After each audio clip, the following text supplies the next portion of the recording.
Hey, what's up, guys, and welcome back to another Real Madrid review.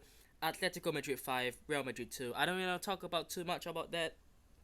Um, I would wish to not do this review, but obviously, I'm still a Real Madrid fan and I will always be, so I gotta come in here and I gotta just take it on board. No matter a good result, a bad result, you know, I gotta just take it on board, really.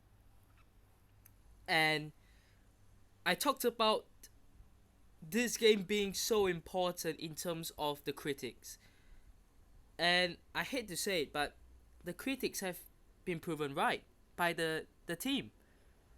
And what were they saying? What were the haters, the critics, whatever you want to call them, what were they saying prior to this game? Real Madrid have not played a tough opponent yet. And I don't agree with that, but what they said next, I do agree. Atletico Madrid will be the biggest test so far this season, and whether Real Madrid beat them will determine how far along this team has come. I know Atletico Madrid are a pain to play against, and we'll get into the deep dive of that. But that is the kind of game champions, winners, go and win. The tough ground, and look, we're gonna play them again later on in the season. I think around March, at home. That will be the game that we have to get our revenge. But let's not look forward to that because that is so far ahead. We have to look at this game right here, right now. And we go away to the Wanda Metropolitano. We know the hectic atmosphere, the ground, and most importantly, the way that Atletico Madrid has always played. It doesn't matter whether people say they've changed or not. Whenever they play Real Madrid, they will only play one way. It's not pretty, but it gets the job done. So what are Real Madrid supposed to do? What is our response when we go away to the Metropolitano? When we deal with them, how do we approach this game? And I'm gonna tell you one thing that I think almost every Real Madrid fan can tell you the same.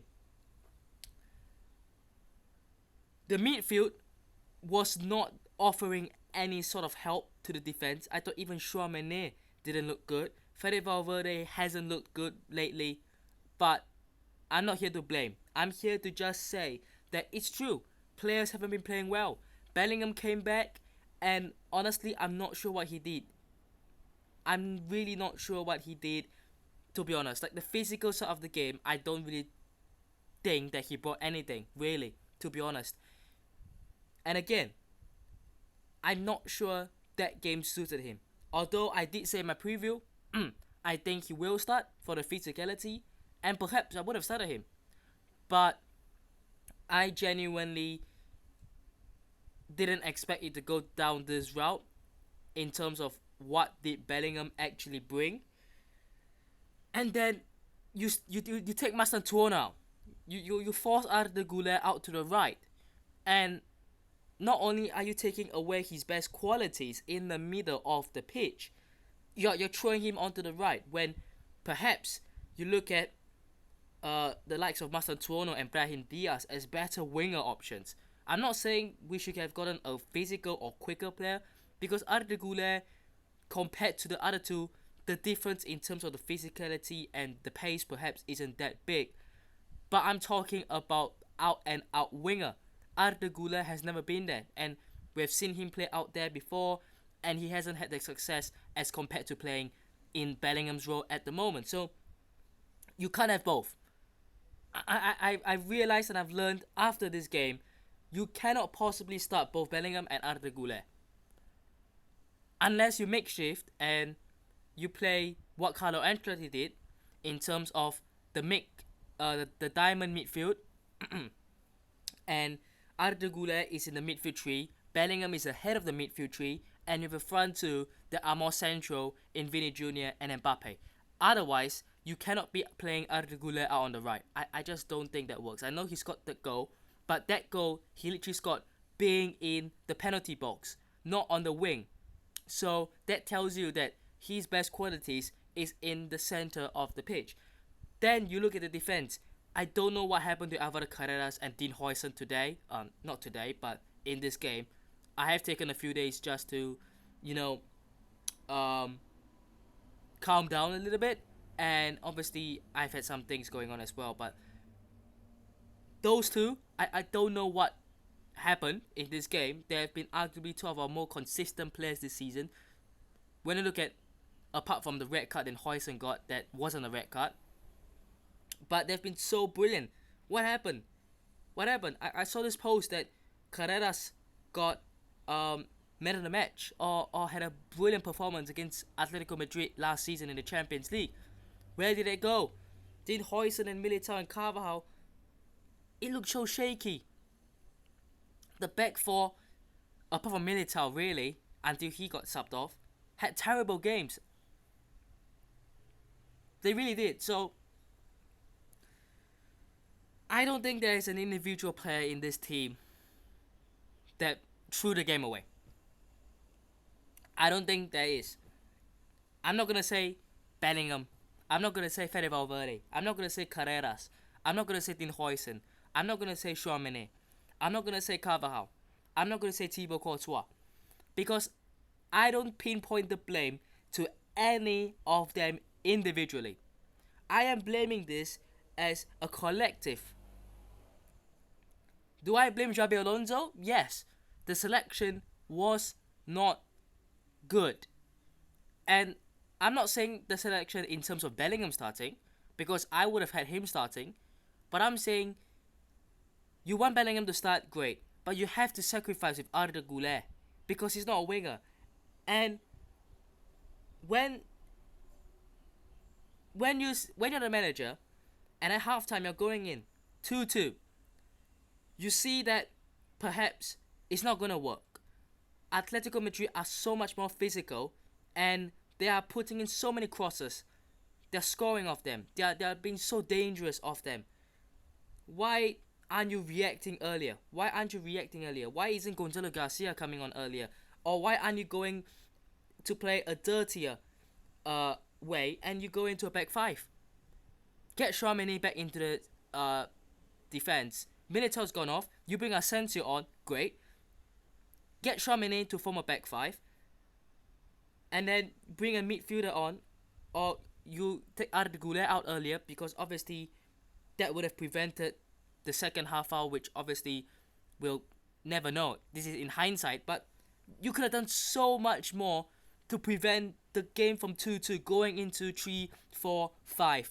You could have done so much more from halftime because you knew that Atletico Madrid are a physical team and they are winning this game, or they have been, going to try to win this game based off corners and free kicks and set pieces.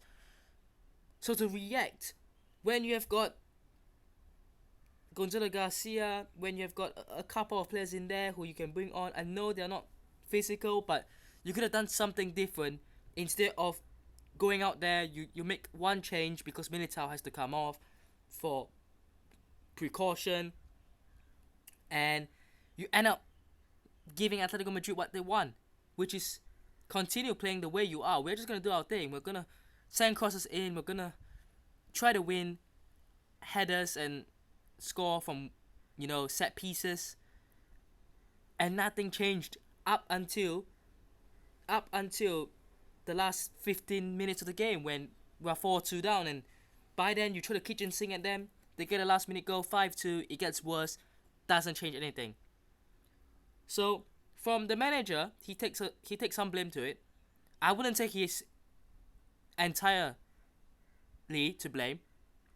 I wouldn't even say Xabi Alonso takes most of the blame. The players do. Because apart from certain selections that were, what? The rest of the team I thought was as strong as it's going to get. Courtois, Carvajal, Militao, Huijsen, Carreras. Can you explain to me how this back five that we've been praising suddenly turned into crap? Can we explain how the midfield of Valverde, Chouameni, Bellingham just don't really connect to the attack or defense anymore? Vini Jr. and Mbappe, I thought, did okay, did well in the first 45. The second half, they were nowhere to be found. Arda Güler scored a good goal. I don't blame him entirely again. I just think he's being played out in the wrong position. And look, I think he's every right to go for that ball that he gave away the penalty to. So I'm gonna cut him some slack there because I don't think that was a penalty. In terms of, I think he's the right to win the ball. Actually, you know what? Like I said before, as long as there's physical contact in the box, it's a penalty, right? And you can see, I think, was it Nico Gonzalez just leans his head into the boot of Arda Güler. You know, he knew. So, look, I think there's a penalty actually. I'm going to take it back. But I'm not going to blame it on Arda Güler for that. I think it's very, very unfortunate that that had happened. Perhaps the awareness wasn't there, which he has to improve and work on. But, yeah. But overall, like, the subs came on and did nothing. Camavinga, Rodrigo, Gonzalo Garcia. I suppose Raul Asensio was okay, got a yellow card. That's the only thing he really did. Mastantuono came on, got a yellow card, but you know, he couldn't really do much either. So look, for me, the game was lost from halftime. The moment the players walked out for the second half, it was lost because you go down. Let's talk about the goals. The first goal, Atletico Madrid got a silly free kick that we give away again. They play it out to the right hand side. Then the cross comes in. It gets kicked away. I think Fede Valverde or someone. That clearance was terrible. Because the only thing it did was it went back to, I don't even know who he was. Was it Nico Gonzalez? I don't even remember who the hell got the assist for Lenormand. No, it was Simeone. Okay. Simeone, first cross, it gets cleared out by Fede Valverde. But it gets cleared out straight back to Simeone, who then puts a more dangerous ball for Lenormand. The clearance, not good enough. The reactions when the cross comes in, not good enough. I mean, some people were saying it's a foul in the box. Nah. When they've got Tchouaméni and Dean Huijsen there, and I get that, like I said, Atletico Madrid have got Soloff, Lenormand, they've got physical players, but someone has to get on the end of that. Someone has to try to deal with that. No one tried to even jump to get the ball. You can tell. No one tried. It was almost like, yeah, we think it's not going to, go anywhere. We think it's just going to go face across the goal and go out wide. No, it's not. Lenormand attacks it because no one's there to clear it. Terrible. And then look, the equalizer was out of nowhere because Atletico Madrid were on top at that stage of the game. At that point, they were playing so well, and Mbappe and Arda Güler link up for a good moment. Mbappe's through, tight angle, somehow produces something magical, as we know from Kylian Mbappe. Great. Then, once again, this time on the left-hand side, Vini Jr. does really, really well, and then finds Arda Güler with a great shot in the box, in the center of the box. That is where he thrives, and he scores a great goal. And you come back with about 10 minutes of the first half to go. What do? Calm down, guys. Let's just try to see this first half out. No, absolutely not, because we go and concede one goal, but Longley uses his hand, so it was ruled out. And then 45th plus 3rd minute, Cole gave the cross, and Soloff has a free header again. I know he is physical. I know this guy is a giant, but come on, man. To everything that happened, you must always wonder, what could we have done differently to stop that? What could we have done to stop Koke from getting the cross in? And what could we have done to stop Soloff from getting the header? There is always that sort of repetitive question that we can keep on asking to this. And then, start the second half. Like I said, Arda Güler, his foot is high. Nico Gonzalez puts his head straight into the foot of Atletico. Referee sees it. Obviously, he's gonna give a penalty. Julian Alvarez scores, and then the worst one is the fourth goal. The first three goals were just terrible. The fifth goal was just throwing the kitchen sink and everyone gave up. The fourth goal was the goal that completely ended the game, and I'll tell you why. Why the hell was there a free kick? Why did we give away a free kick in such a dangerous position? And I'll tell you, when I was watching this game, the players looked like they had no idea why a free kick was even given. How the free kick was even given. They were just there, oh, it's a free kick, let's defend this. And by the time you know it, Alvarez scores and he's out there celebrating. The players had no awareness, concentration, and no idea on what they were doing for that fourth goal to give away the free kick. What the hell? What the hell? And then the fifth goal, Atletico Madrid were just toying, man. They were just saying, yeah, cheers. Our subs are coming on. Baena came on. Griezmann came on. They link up for the fifth goal. Freaking 1v1 tap in. What is going on, guys? Look, I'll tell you one thing that I learned from this game. Apart from us not being good enough against the big teams, so far at least, I'll tell you one thing. These players are still living in last season. And what do I mean by that?